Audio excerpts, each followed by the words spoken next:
네, 오늘 우리가 함께 살펴볼 본문의 말씀은 앞서 제가 말씀드린 것처럼 실제로는 전도서 11장 9절부터 이어지는 말씀이라고 할 수가 있습니다. 예전에 한번 이 뒤에 이어지는 전도서 전체의 결말에 해당되는 그 본문의 말씀에 대해서 함께 우리가 상고해 본 적이 있습니다. 그때 이 본문의 말씀도 제가 얼핏 잠깐 이렇게 언급을 한 적이 있었지만 오늘은 이제 전적으로 이 본문 자체의 말씀이 담고 있는 그 중심의 내용의 의미만 함께 생각해보는 시간을 갖도록 하겠습니다. 사실 이 본문의 내용은 우리가 그냥 한번 쭉 읽어보기만 해도 이 본문의 말씀이 무엇을 이야기하고 있는지 이해하기가 그렇게 어렵지 않은 본문이에요. 실제로 우리가 청춘의 때, 젊음의 때, 그리고 이 젊음이라는 것은 물론 1차적으로는 나이가 어린 때를 이야기하는 것이긴 하지만 좀 더 확장된 의미로 생각을 해보자면 우리가 몸을 움직일 수 있을 때에 우리가 정말 활동할 수 있을 그때를 의미하는 표현이라고 할 수가 있습니다. 그래서 그렇게 일할 수 있는 그때에 우리가 무엇을 위해서 애쓰고 수고해야 되는지에 대해 나타내주고 있는, 증거하고 있는 본문의 말씀이라고 할 수가 있습니다. 하지만 우리가 이 원어에 담겨져 있는, 이 실제로 이 원문에 기록되어 있는 내용을 우리가 생각해 봤을 때 이 말씀이 우리에게 주고 있는 그 의미를 좀 더 풍성하고도 확실하게 마음 가운데 새길 수 있는 은혜가 있을 것이다라고 생각이 듭니다. 먼저 오늘 본문 말씀은 9절 말씀에 기록된 것처럼 청년들을 대상으로 하고 있는 1차적으로는 그러한 겉면의 말씀이라고 할 수가 있습니다.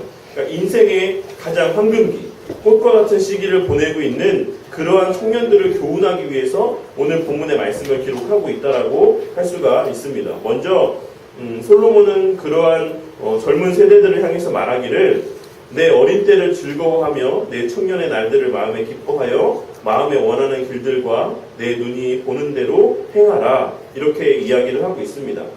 사실 이거는 표면적으로 그냥 이 본문의 말씀만 읽어보면 그렇게 즐기며 그렇게 기뻐하며 그렇게 살아라 라고 이야기하는 것으로 볼 수가 있어요. 그런데 그래서 실제적으로 일부의 그런 성경 주석가들이나 학자들은 이것을 그런 긍정적인 해석으로 보기도 합니다. 그런데 그 뒤에 이어지는 전체의 맥락을 한번 쭉 보시면 대다수가 해석하는 것처럼 이것이 긍정적인 그런 의미로서 우리에게 주고 있는 말씀이 아니다라는 것을 알 수가 있어요.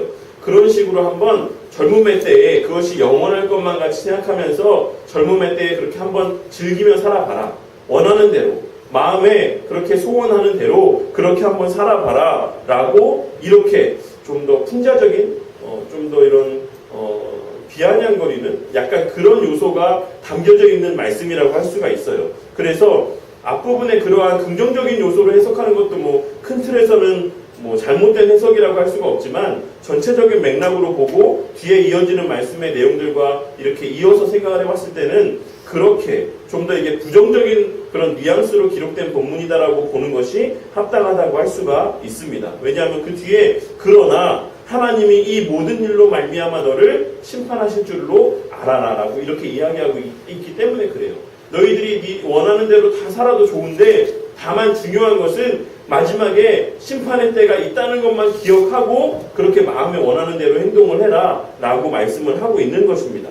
그런데 이제 사실 여기서 심판이라는 것이 많은 사람들이 이것을 징계의 의미로만 해석을 하는 경우들이 있어요. 근데 그렇게 되면 이것이 되게 소극적인 의미로 이 본문의 말씀이 우리에게 적용이 되어질 것이다라고 생각이 됩니다. 이것은 사실상은 어떤 징계와 상급, 그러니까 전체적으로 어떤 판단하실 때가 있다라고 해석을 하는 것이 좀 더 이 의미를 우리가 폭넓게 우리 삶 가운데 적용할 수 있을 것이다라고 생각이 됩니다. 만일 이 표현을 징계의 의미로만 해석을 한다라고 하면 이 말씀이 너희들이 그렇게 살지 말아라. 그렇게 살면은 징계가 있다. 요 정도로만 끝날 수가 있어요. 그런데 만약에 이것을 더 넓은 의미로 우리가 해석을 하자면 무엇이 옳은 것인지, 무엇이 선한 길인지 그것을 바르게 판단하고 그것을 행해라. 그러면 반드시 마지막 날에 하나님께서 너가 잘못된 삶을 살았는지 혹은 잘된 삶을 살았을 때 그것을 칭찬해 주시던지 하는 그런 판단하시는 때가 너희에게 예비되어져 있을 것이다 라고 이렇게 보시면 될 것이다 라고 생각이 됩니다. 모든 사람들이 뭐 각자에게 주어지는 젊음의 때, 청년의 때를 어떻게 보내는지는 각자의 자유입니다. 하나님께서 의지적으로 우리를 마음을 막 움직이셔가지고 나는 이 일을 하고 싶은데 그걸 못하게끔 하나님께서 막 억지로 막으셔가지고 뭐 다른 일을 하게끔 이렇게 로봇과 같이 하지 않으신다는 것이에요. 누구나가 다 자기가 원하는 대로 그렇게 삶을 살아간다는 것입니다. 하지만 그 삶이 무엇을 위한 삶이었고 누구를 위한 삶이었는지에 대해서는 그것이 유의미했는지 무의미했는지, 그것이 정말 가치가 있는 삶이었는지 아니었는지에 대해서는 하나님께서 반드시 판단하실 때가 있다. 사는 것은 자유지만 그것을 판단하는 주권은 하나님에게 있다라고 말씀을 하고 있는 것입니다. 그리고 여기서 알라라고 번역이 되어 있는 표현은 확실한 알을 의미하는 표현이라고 할 수가 있어요. 그러니까는 우리가 살아가면서 하나님의 뜻이 무엇인지 사실 잘 모릅니다. 그러니까 젊음의 때일수록, 젊은 사람들일수록 하나님의 때에 대해서 더 잘 알고 싶어 해요. 왜냐하면 더 잘 살고 싶으니까. 남들보다 더 나은 삶을 살고 싶으니까. 도대체 하나님의 뜻이 무엇인지, 무엇이 나의 삶 가운데 형통한 길인지 그것을 알고 싶어하는 마음들이 많이 있습니다. 그런데 사실 우리가 하나님의 뜻을 알 수가 없어요. 어떻게 피조물인 우리가 하나님의 그 온전하신 뜻을 다 알 수가 있겠습니까? 하지만 우리가 분명히 알아야 되는 단 한 가지 사실은 마지막에 때가 있다라는 것만은 꼭 기억하라고 말씀하고 있는 것이에요. 그 과정 가운데 하나님이 어떻게 하시는지는 다 모르지만 분명히 삶의 마지막 때가 있다. 누구나 다 삶의 죽음의 때를 맞이할 때가 있고 그 죽음 이후에는 하나님 앞에 서게 될 때가 있다라는 것은 분명한 사실이다라는 것을 말씀을 하고 있는 것입니다. 그리고 이어지는 10절의 말씀, 그런즉 근심이 내 마음에서 떠나게 하며 악이 내 몸에서 물러가게 하라. 어릴 때와 거는 머리의 시절이 다 헛되니라 라고 이렇게 이야기를 하고 있습니다. 사실 여기서 근심이라고 번역되어져 있는 표현은 여러 성경들마다 여러 가지로 해석이 되어 있는 본문이에요. 근심으로만 해석을 하는 표현은 아닙니다. 그래서 킹제임스 성경이라는 버전에 있어서는 이것을 슬픔이라고 번역을 하고 있어요. 그리고 ESV나 NASB라는 성경에서는 이걸 원통함이라고 번역을 하고 있습니다. 그리고 NIV 성경에는 근심이라고 똑같이 한글 성경과 똑같이 번역을 하고 있습니다. 그러니까 이 슬픔이나 원통함이나 근심, 이러한 의미들로 번역이 될 수 있는 표현이라고 할 수가 있어요. 그러니까 우리가 인생을 살면서 경험하게 되는 여러 가지 부정적인 마음들, 그것을 아우르고 있는 표현이라고 할 수가 있습니다. 그러니까 우리가 살아가는 가운데 늘 이러한 슬픔들도 있고 원통함들도 있고 때로는 근심도 있고 불안함도 있고 이런 마음들이 우리 삶 가운데 끊임없이 계속해서 반복적으로 나타난다는 것입니다. 그런데 중요한 것은 이 마음들이 언제 가장 우리의 마음을 흔들어 놓냐면 젊은 때에 이 마음들이 우리의 마음을 더 크게 흔들어 놓는다는 것입니다. 사실 우리 권사님, 우리 김순남 권사님 같은 경우에 있어서 우리 권사님이 지금 이제 요 정도 연세에서 슬프시면 얼마나 더 많이 슬프시겠습니까? 원통하면 무엇이 얼마나 더 원통하겠습니까? 그러니까 분하면 얼마나 더 분하겠어요. 그러니까 우리가 세월을 오래오래 살면 살수록 그 어떤 내 마음을 격동케 하는 그 마음들이 작용하는 그 범주가, 그 효력이 점점점 줄어든다는 것이에요. 그런데 젊은 때에는 그렇지 않다는 것입니다. 내가 조금만 억울한 일을 당해도 어떻게 나한테 이런 일이 있을 수가 있는가 라고 하는 그런 마음들이 우리 마음을 주체하지 못하도록 그렇게 흔들어 놓는다는 것이에요. 어떤 때로는 젊을 때의 사랑이, 그런 불타는 사랑의 마음들이 마치 이 여인이 없으면, 이 남자가 없으면 이 삶이 끝날 것만 같은 그러한 마음들로 우리의 심정들을 그렇게 젊을 때에 흔들어 놓는다는 것입니다. 그리고 어떤 미래에 대한 불안들과 불확실함들이 내 마음을 흔들어 놓는 그런 마음들이 젊을 때 더 크다는 것이에요.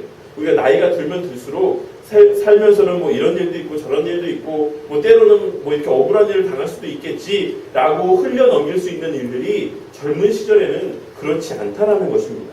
그렇기 때문에 우리가 그러한 육신의 어떤 소욕이 왕성한 그때에 그러한 감정들에 치우쳐서 사리가 분별이 안 되는, 그렇게 판단이 흐려지는 그런 영육간에 약해진 그때를 틈타서 우리를 유혹할 수 있는 그런 악한 삶의 요소들이 우리 마음 가운데 틈타지 못하도록 깨어서 경성하라고 이렇게 말씀을 하고 있는 것입니다. 그런데 이것을 조금 더 이제 이해하기 쉽게 번역을 해보자면 여러 감정들 때문에 민감하고 연약해지는 그 청춘의 때에 그러한 감정들에 휩쓸려서 분별력을 흐리지 말고 그때를 틈타 우리를 넘어뜨리게 만드는 악한 삶의 요소들을 더욱더 멀리해라 라고 권면하고 있는 말씀이라고 우리가 해석을 할 수 있을 것입니다. 왜냐하면 어릴 때와 검은 머리의 시절이 다 헛되기 때문이다라고 이야기를 하고 있어요. 똑같은 말이죠. 어릴 때라는 표현과 검은 머리의 시절이 다 똑같은 표현입니다. 그러니까 우리의 젊은 날이라는 것이 정말로 빠르게 지나간다. 우리가 정말 이 청춘의 때가, 젊음의 때가 계속해서 나에게 있고 나는 결코 늙지 않을 것만 같이 그렇게 생각될지 모르겠지만 그것이 언제 세월이 이렇게 흘렀는지 모르게끔 그렇게 세월이 살과 같이 빠르게 흘러간다. 다 헛되다. 라고 이야기하고 있기 때문에 그렇습니다. 당장 죽을 것만 같이 느껴졌던 그 연인과의 이별의 그런 아픔의 순간들도 세상의 불합리에 피가 끓는 나가서 막 데모를 하고 세상을 변화시키고자 하는 막 그런 운동에 참여하던 그 피 끓는 시절들도 당장 내일 일을 알 수 없을 것만 같이 불안해하던 그 젊은 시절의 그 마음들도 지금 생각해보면 어느덧 다 지나가서 과거가 되고 추억이 되어버렸다라는 것들을 우리가 잘 알 수 있을 것이다라고 생각이 됩니다. 어느 순간 우리가 정신을 차려보면 우리의 인생이라는 것은 정말로 살과 같이 빠르게 흘러간다라는 것입니다. 어느덧 정신을 차려보면 하나님 앞에서의 후회의 순간들만이 우리 삶 가운데 남아있다라는 것입니다. 그러니 그와 같이 덧없이 지나갈 순간의 그런 연약의 때에 그런 감정들에 휩쓸려서 범죄하지 말라고 말씀을 하고 있는 것입니다.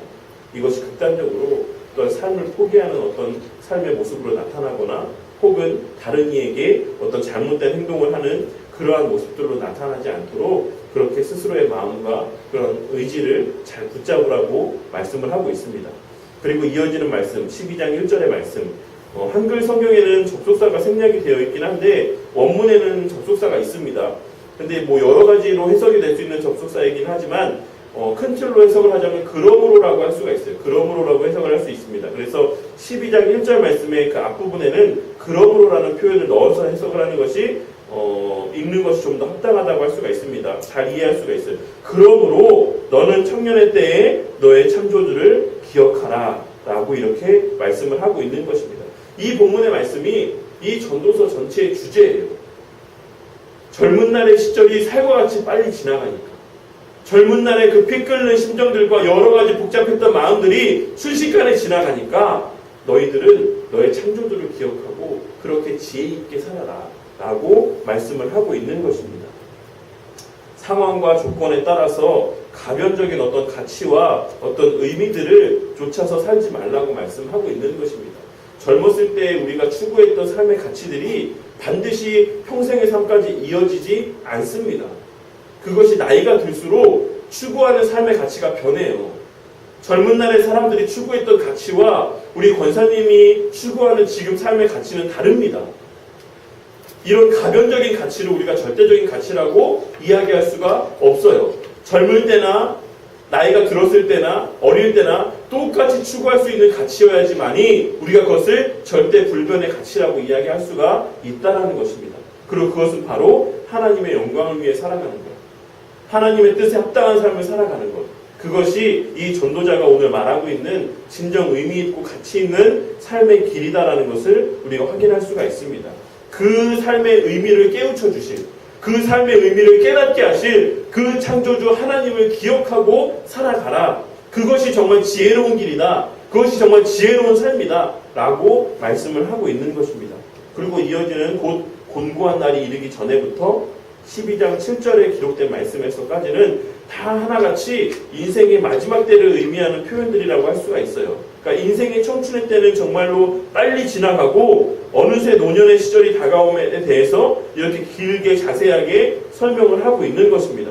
이 비유의 말씀들을 제가 간략하게 좀 풀어서 설명을 해드리자면 해와 빛과 달과 별들이 어둡기 전에 우리가 흔히 인생을 이렇게 분류할 때 사계절로 분류할 때에 뭐 봄과 여름과 가을과 겨울로 이렇게 분류하는 경우들이 있어요. 그래서 정말 어린 시절을 새싹이 돋는 것 같이 봄의 시절로 비유를 하고 또 청년의 때를 한참 왕성한 활동할 때를 여름으로 비유를 하고 이렇게 완숙한 어떤 인생이 좀 숙련되어져 갈 때를 가을로 번역을 하고 노년의 삶을 겨울로 이렇게 해석을 하는 경우들이 있습니다. 그러니까 그러한 것이 여기에 적용이 되어 있다고 할 수가 있습니다.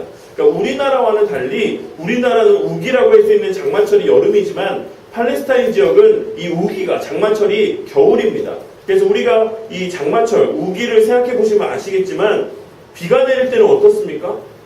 구름들이 빽빽해서 이제 어두워지죠. 어두고둑하죠. 한낮인데도 이렇게 어두운 그러한 모습들을 우리가 장마철에 흔히 볼 수가 있습니다. 이제 그런 것들을 이야기하고 있는 것이에요. 이게 어두워질 때, 그러니까 곧 겨울철이 다가오기 전에를 말씀을 하고 있는 것입니다. 또 이것은 이면적으로는 해와 빛과 달과 별들이 다 빛을 내는 것이다라고 할 수가 있겠죠. 그리고 빛이라는 것, 밝음이라는 것은 총명함을 이야기를 합니다. 그러니까 젊을 때에 정말 그 총명했을 때와는 달리 우리가 이해력도 좀 떨어지고 좀 어떤 반응들에 있어서 조금씩 느려지게 될 때 그러한 것들을 의미하는 표현이라고도 할 수가 있습니다.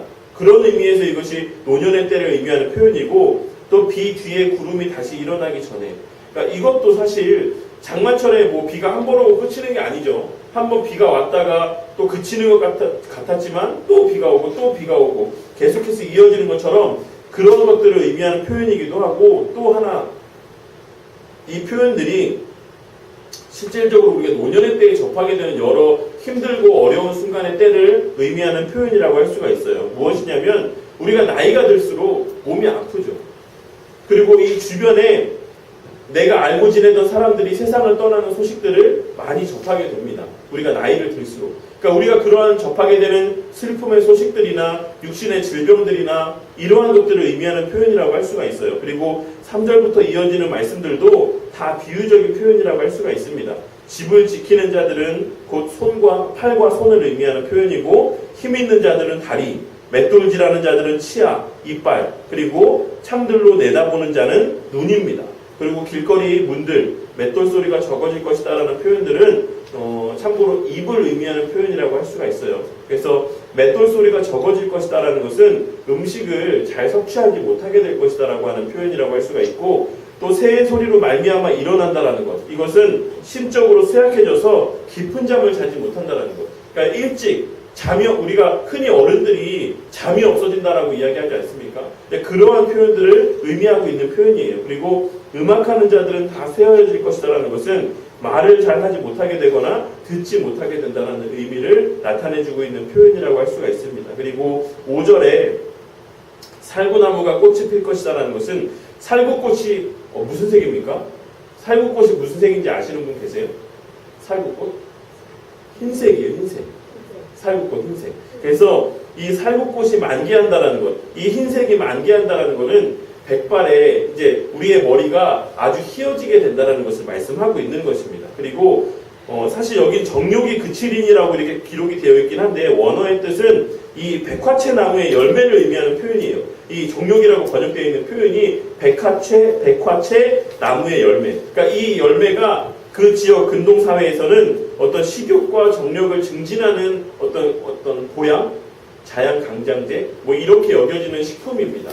그래서 이것이 그친다. 이거 그친다라는 건 헛되게 된다라는 것이에요. 쓸모없다. 그러니까는 이런 몸에 좋은 것들을 아무리 먹어도 아무 쓸모가 없는 때, 그러한 때가 온다라고 하는 표현이에요. 그러니까 그리고 마지막에 조문객들이 거리로 왕래하게 된다는 것은 뭐 당연한 것이죠. 여기서 말씀하고 있는 조문객이라는 것은 이렇게 진정으로 슬퍼하는 자들이 아니라 이렇게 그 장례식장마다 울어주는 일을 하는 그런 일을 하는 돈 받고 울어주는 일을 하는 그런 사람들을 의미하는 표현이에요. 그래서 이렇게 장례가 더 많아지게 된다는 것, 장례가 끊이지 않게 된다는 것, 그런 것들을 의미하는 표현입니다. 그러니까는 이 전체가 다 우리가 육신이 쇠약해지고 늙게 되는 그 마지막 때를 의미하는 표현들을 길게 여러 가지 비유의 말씀들을 들어서 설명을 해주고 있는 것이다 라고 이해하시면 되겠습니다.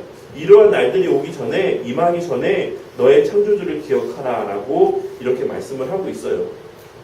그리고 이 표현들이 내포하고 있는 의미는 이런 날들이 더디 오는 것이 아니다라고 말씀을 하고 있는 것입니다.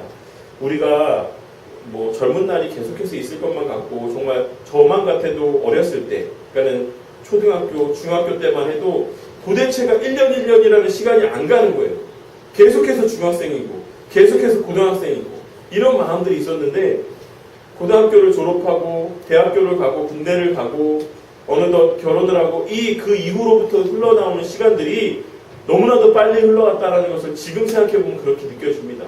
그러니까 저도 하물며 그런데 우리 권사님이나 우리 성도님들이 생각했을 때 그 삶을 돌아보면 그 세월이 얼마나 빠르게 느껴지시겠습니까? 그와 같이 세월이 빨리 흘러갈 때에 그것을 기억하고 우리가 총명함이 조금 남아있을 때, 우리의 움직일 수 있는 힘이 조금이라도 남아있을 때에 우리 인생의 그 날들을 진정 가치 있고 의미 있는 일들을 위해서 우리가 사용을 해야지만 될 것이다라고 오늘 본문 말씀이 우리에게 증거를 하고 있는 것입니다.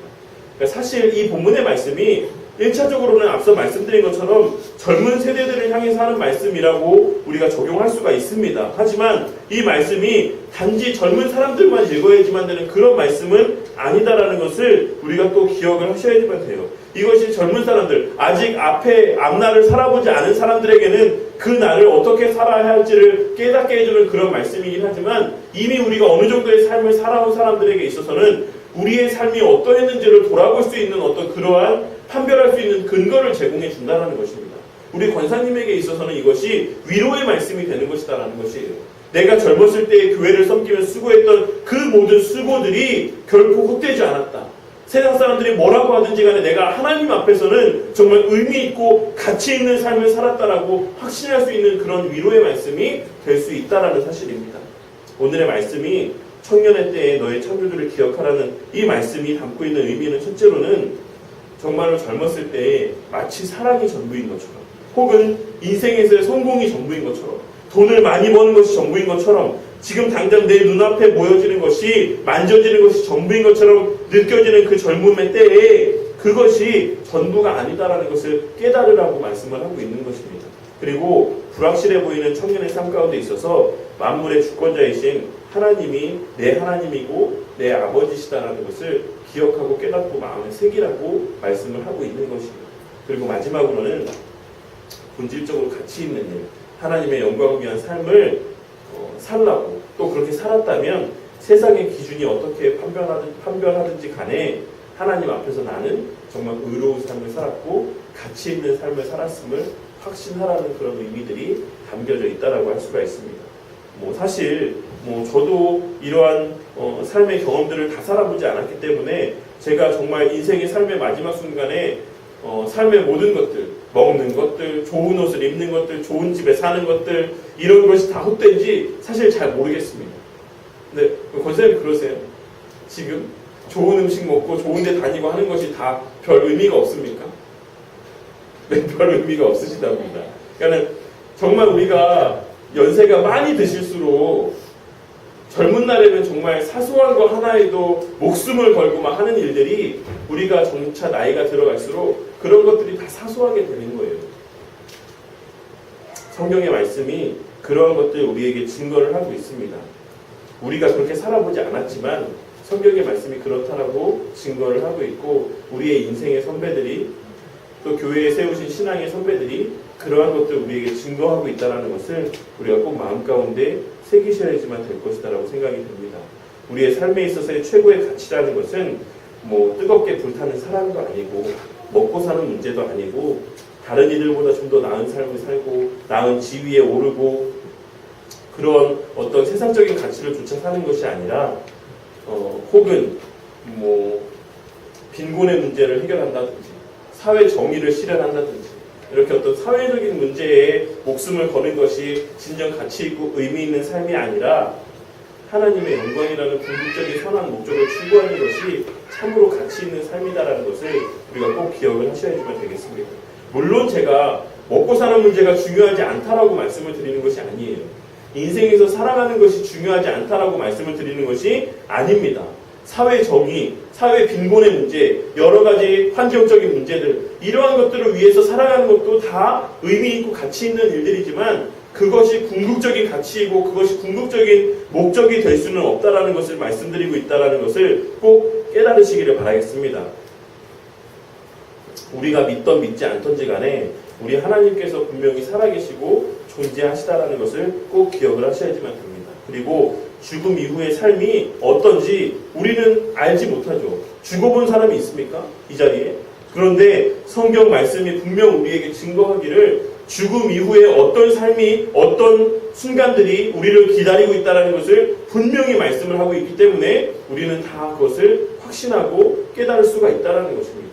누구나에게 아주 부자로 살았던지 간에 가난하게 살았든지 간에 정말 세상 사람들 앞에 좋은 평판을 받고 살았든지 간에 아니면 사람들 앞에 손가락질을 받고 살았든지 간에 그 어떤 사람도 한 명의 예외가 없이 누구나가 다 삶의 마지막에 죽음의 순간을 맞이하고 그 이후에 하나님 앞에 서게 될 때가 분명히 있습니다.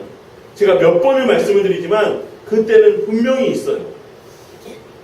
우리의 생명이 우리 하나님으로부터 왔다라는 것을 믿으신다라고 한다면 그때가 존재한다는 것 또한도 꼭 확신을 하시기를 바랍니다.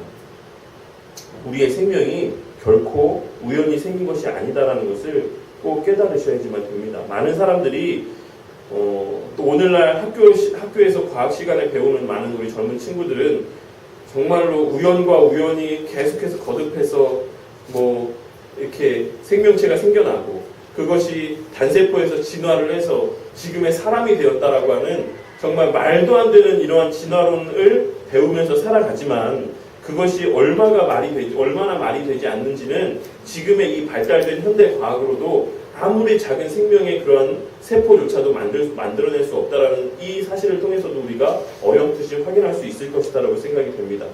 인간들도 아무런 목적이 없이 어떤 물건들을 만들지 않아요. 아무 생각 없이 어떤 물건들을 만들지 않습니다. 하물며 우리 창조주 하나님께서 우리 사람을 창조하실 때에 아무런 목적도 없이 그냥 창조하시지 않았다는 것을 꼭 깨달으시고 그 목적이라는 것은 하나님의 선한 일들을 위해서 쓰임받게 하시기 위함이었다라는 것을 우리가 꼭 깨달아야지만 될 것입니다. 마치 옛날에 뭐 귀족 가문에 태어난 사람들, 왕의 가문에 태어난 사람들, 그리고 오늘날 무슬림권, 그러니까 이슬람권에 가시면 참 이게 안타까운 일이긴 하지만 자신의 집안의 딸이 어떤 남성들에게 성폭행을 당했어요. 좋지 않은 일을 당했습니다. 그러면 그 딸을 누가 죽이는지 아십니까? 가족이 죽입니다. 형제들이 죽여요.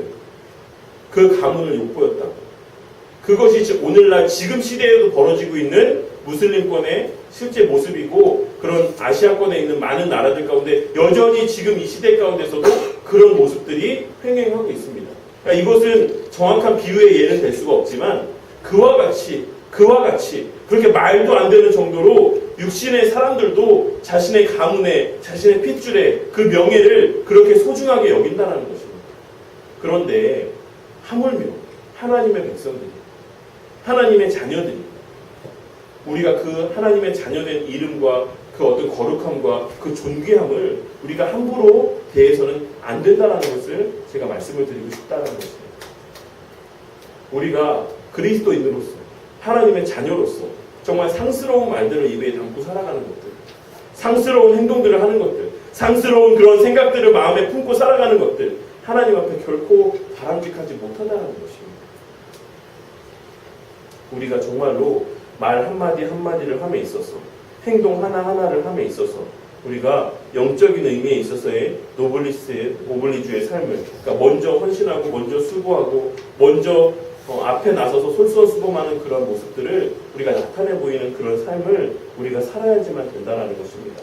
왜냐하면 하나님의 자녀이기 때문에 그렇다는 것이 하나님의 백성이기 때문에 우리가 더 긍휼의 마음을 품고 사랑의 마음을 품고 오래 참고 관용의 마음을 품고 세상 가운데 살아가며 하나님의 영광을 나타내는 그러한 삶을 우리가 살아야지만 될 것이다라고 생각이 듭니다.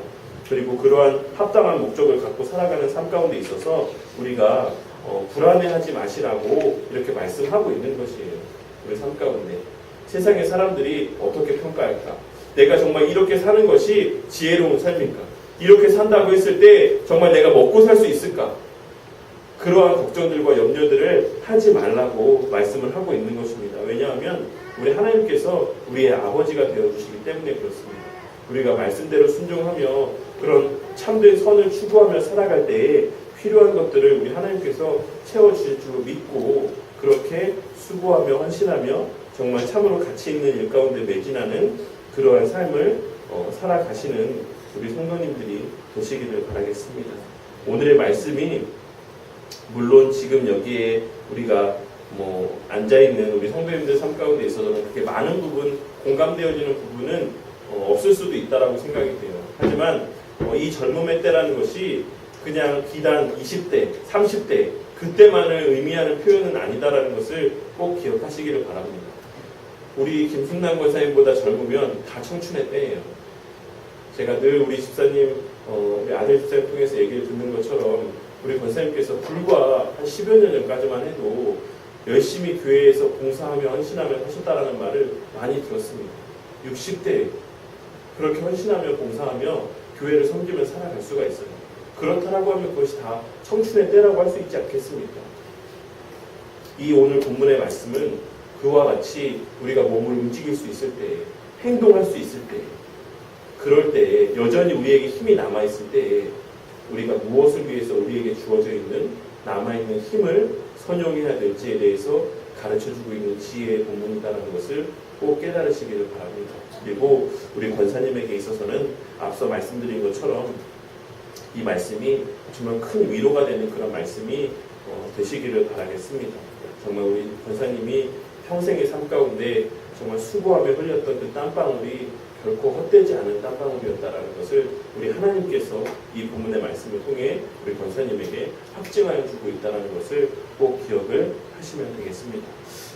이 짧은 인생의 찬란한 이 청춘의 때를 언제 그 끝이 다가올지 알지 못하는 이 마지막을 준비하는 이 때를 정말 지혜롭게 선용하시는 그런 지혜가 있으시기를 바라요.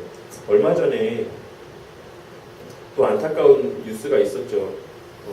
헝가리에서 그렇게 가족여행을 갔던 많은 사람들이 정말 불의의 사고로 정말 이렇게 생사를 알 수 없는 그런 지금 상황 가운데 있습니다. 평소에 일해서 부모님이 자기 자식을 많이 봐주어갖고 정말 그 부모님께 감사해서 모시고 효도 여행을 떠났던 그 가족이 생사를 알 수 없는 그런 상황이 되었어요. 우리가 어느 때까지 살 수 있다. 내가 몇 살까지 살 수 있다. 그러한 것들을 확실히 자신할 수 있는 사람이 얼마나 되겠습니까? 우리의 삶 가운데 언제 일할 수 없는 날이 오게 될지 우리가 아무도 장담할 수가 없다는 것이에요. 우리가 내가 나중에 내가 좀 더 시간이 흐르고 좀 더 형편이 되고 좀 더 여건이 허락되었을 때에 내가 하나님의 일을 하겠다는 것은 정말로 부질없고 정말로 하나님 앞에 바람직하지 못한 마음이 된다는 것을 꼭 기억을 하시기를 바라겠습니다. 그래서 오늘 말씀을 꼭 마음 가운데 새기시고 내가 정말 일할 수 있는 이 때에 내가 헌신할 수 있는 이 힘이 있는 이 때에 정말 주의 영광을 위해서 헌신하심으로써 정말 하나님 앞에 정말 가치 있고 의미 있는 삶이라 일컬음받는 그러한 값지고 정말 그런 선한 삶을 살게 되시는 복을 누리시는 모든 바른교회 성도님들 되시기를 주님의 이름으로 간절히 축원합니다.